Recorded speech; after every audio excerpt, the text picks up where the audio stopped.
Welcome to the Mobile Home Park Mastery Podcast, where you will learn how to identify, evaluate, negotiate, perform due diligence on, finance, turn around, and operate mobile home parks. And now, here is your host, the fifth largest mobile home park owner in the United States, Frank Rolfe. Perfect occupancy is such a simple goal. All you want is to have no vacant lots, homes, RV lots, storage units, apartments, stick-built homes or commercial structures, nothing sitting vacant in your mobile home park. This is Frank Rolfe from the second of our 9-part series on mobile home park perfectionism. And we're going to be going over exactly how to get everything in a mobile home park occupied. So let's get right into it. Any vacant structure should immediately take advantage of the following, which is all free. Number one, a listing on any Google search engine for that asset class in the market.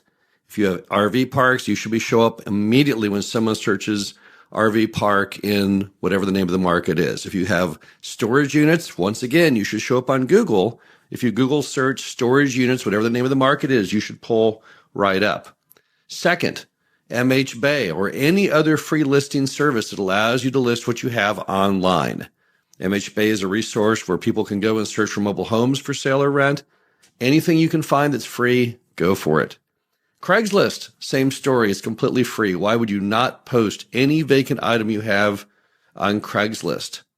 Another free option, which has great results, are resident referral letters. You basically send out your letter to all the existing residents saying, hey, I've got storage units. Hey, I've got RV lots. Hey, I've got mobile homes for rent or for sale. You'll be shocked how many people have friends or family that are interested.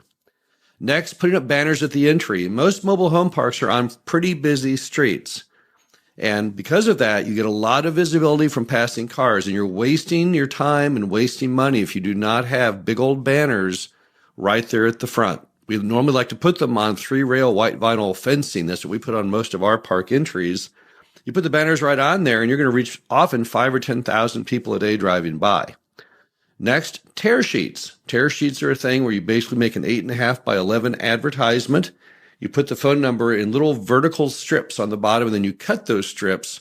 So if someone is interested, they can simply pull that off the sheet and call it at their leisure. And we typically put those in laundromats and grocery stores right around the park. Finally, Facebook or any other free form of advertising that attracts people and doesn't cost you any money. So those are the free steps for trying to fill anything you have inside the park. But often that isn't enough. So what do you do if you do all those steps and the phone is still not ringing and the item still sits empty? Then there's two great forms of paid advertisement that we like to do. One is we do the largest metro newspaper classifieds. This has always been one of the strongest ways to unload vacant mobile homes for sale or rent. All you do is you go to the for rent section under mobile homes for rent in the classified section of your big metro paper, not your local paper. Local papers are great for sports scores and things like that. But if you're trying to get homes out the door or other items, go to the biggest metro paper and stick your classified ad in that. Another item which is very, very effective for mobile homes is doing a direct mail to Class B, C, and D apartment complexes that are nearby. All you do is you get an 8.5 by 11 sheet of paper and you make up an ad. It should have a picture of the mobile home with the headline, "Why Rent When You Can Own?" And then you talk about the key items that make the mobile home so attractive to people. Here's what they are. Number one, no residents knocking on your walls or ceilings. Number two, have your own yard. Number three, park by your front door. Number four, sense of community. These are all four things that apartments can never provide and that yet most people really, really want badly. So those are two of the best paid for forms of advertising. Now, what if you have vacant RV lots? How do you do that? How do you get RV lots out the door? Well, in addition to everything we've talked about so far, call potential users. Any kind of big event, maybe there's the state fair or whatever you have in town that's going on that happens periodically, and also new big employers or any big employer. You have a big oil refinery there. All these people bring in workers periodically to do things at their facility. And what better source of RV people? Because a lot of people who work on that kind of stuff travel around and live in RVs. Also, distribute flyers. Make a really nice 8.5 by 11 flyer. Take it around to all of the people who sell RV parts, like propane distributors, any kind of RV repair. And also take flyers to the tourism centers. So when people pull into town or they ask, hey, where should I park my RV? They see these flyers that they can pick up and use. Now, what if you got vacant mobile home lots, not RV lots, but mobile home lots? Then what do you do? What additionally can you do beyond what we've already talked about? Well, first, you can always be talking with mobile home dealers in your area and giving them flyers. Even though they don't sell a lot of mobile homes these days that go into parks, they do sell some. And if you take that step, you'll be one step closer to mobile home park perfectionism on getting your vacant mobile home lots out the door. Number 2, seek out Lonnie dealers in your market. These are people who, it's based on the book Deals on Wheels by Lonnie Scruggs. These are people that have a business model of buying and bringing in mobile homes and renting or selling them inside of mobile home parks. Very valuable to you because they do the job that you don't want to do. They buy the home, they bring it in, they do everything. You don't have to do anything at all. Very attractive. How do you find them? You seek them out. You talk to mobile home movers. Do you know any Lonnie dealers? You talk to mobile home dealerships. Do you know any Lonnie dealers? You watch in the paper or driving through other parks for repetitive phone numbers. And when you find them, you have a simple pitch. What do I have to do to get you to bring all of your Lonnie deals to my mobile home park? Finally, finding homes, new, used, and repo to fill those lots that you can purchase yourself. Most mobile home park owners today are always in the market to buy new and used mobile homes to fill lots, looking at homes that fit the space, looking for homes that are a good deal for them. So you can also go out there and buy those homes to fill your mobile home lots. What if you have vacant apartments, single-family homes, or commercial buildings? What additionally can you do with those? Well, list those on any website that deals with apartments or home rentals.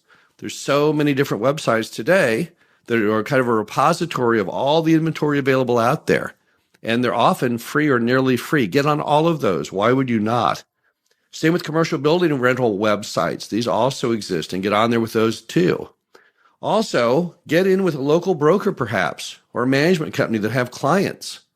Don't be embarrassed. Don't be shy to go ahead and take that stick-built mom and pop house in your mobile home park, and you can even list that with a home rental company.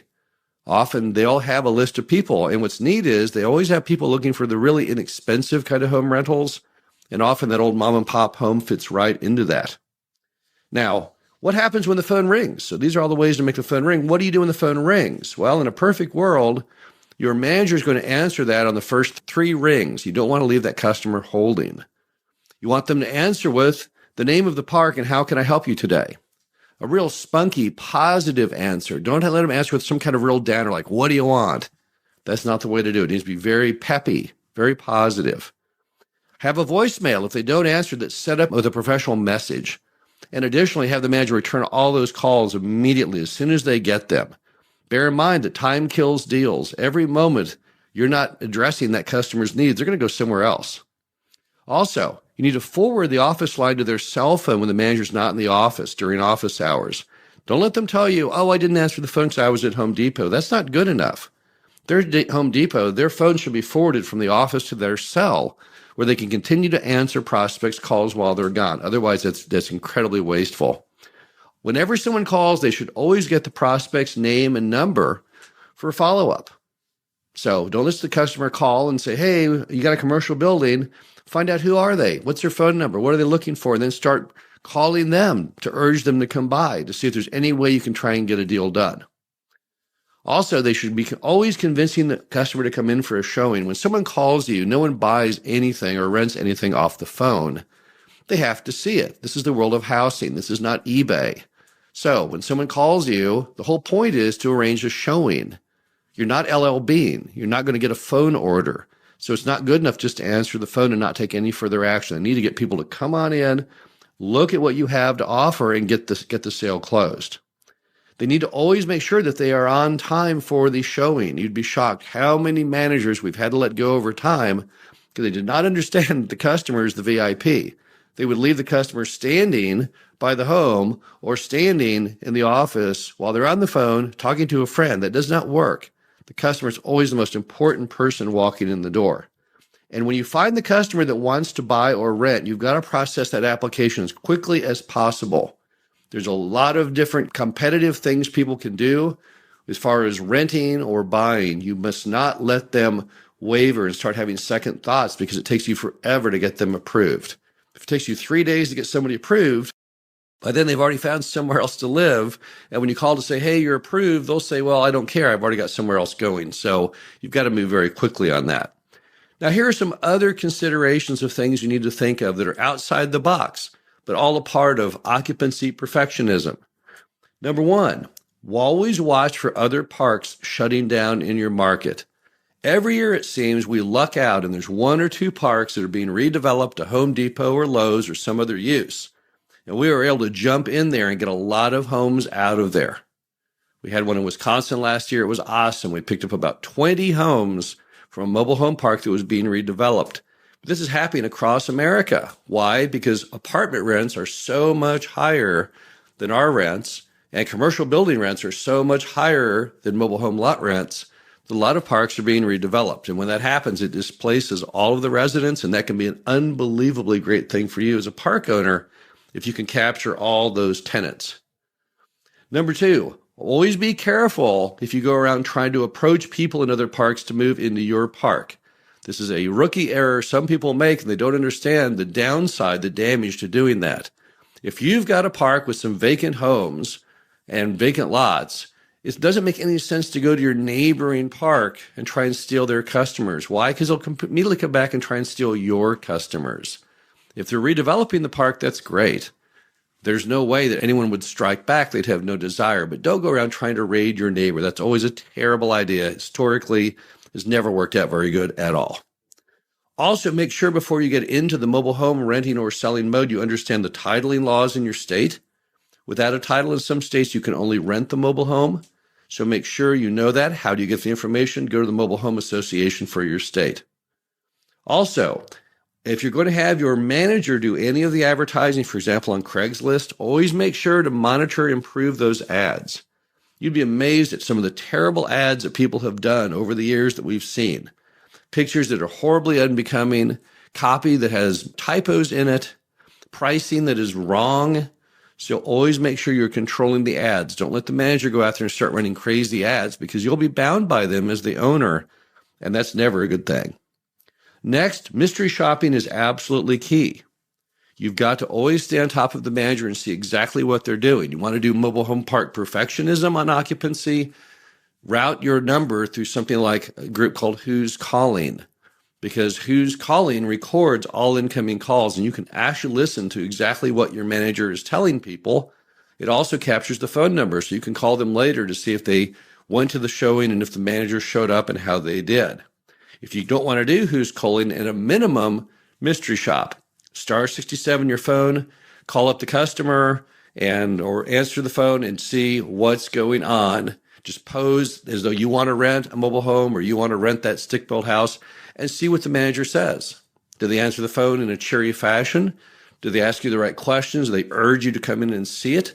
Do they capture your name and phone number? Mystery shopping is another awesome tool that everyone should look into doing. Also, use some pricing logic. When you are out selling something, people don't always pay what you want. That's okay as long as you've got a narrow margin. If your mobile home is priced at $20,000 and someone calls and say, hey, I just got a lump sum from a traffic accident I was in, and I'll buy your home, but I'll only pay $18,000, well, you should probably take it. $18,000 cash is fantastic if you're asking $20,000. Don't let your manager be firm on the pricing. No one's firm on the pricing in America. Give them some degree of leniency, but don't go crazy. If the home is priced at $20,000 and someone says, I've got $2,000 on a tax refund, don't accept that. Often you're going to have to set parameters with your manager on how much they can and cannot alter the pricing, but you've got to be flexible. People expect to get a good deal today. You have to give them a good deal.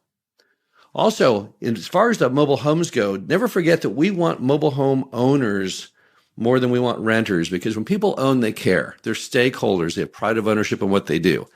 try and give them a path to ownership somehow if you can. Find some lenders who will make loans on homes, even older homes. 21st Mortgage even has a program for older used homes. But it's great if you can give people that option, that dream of owning, as opposed to simply being a renter. So try and make that happen, and you have to proactively go out there and do that. Finally, never forget fair housing. It's the law of the U.S. Don't violate it in any possible way. One of the key ways that we see people violating it in some mobile home parks is what's called steering. Someone comes in wanting a home, whether to rent or buy. They've got kids, and the person says, yes, well, you have kids. This is the street where all the people with kids live on. That is completely wrong. You cannot do that. If you do not know fair housing, get the fair housing book from HUD. They're free.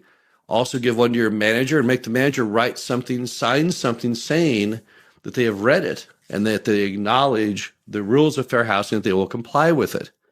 Those are the steps to mobile home park occupancy perfectionism. Hope you enjoyed the second of our 9-part series. Coming up next week, we're going to talk about home renovation perfectionism. This is Frank Rolfe with the Mobile Home Park Mastery podcast series. Talk to you again soon. Thank you for listening to the Mobile Home Park Mastery podcast. Be sure to visit us at mhpmastery.com to subscribe to the show, read our show transcriptions, and access all of our great information on mobile home park investing.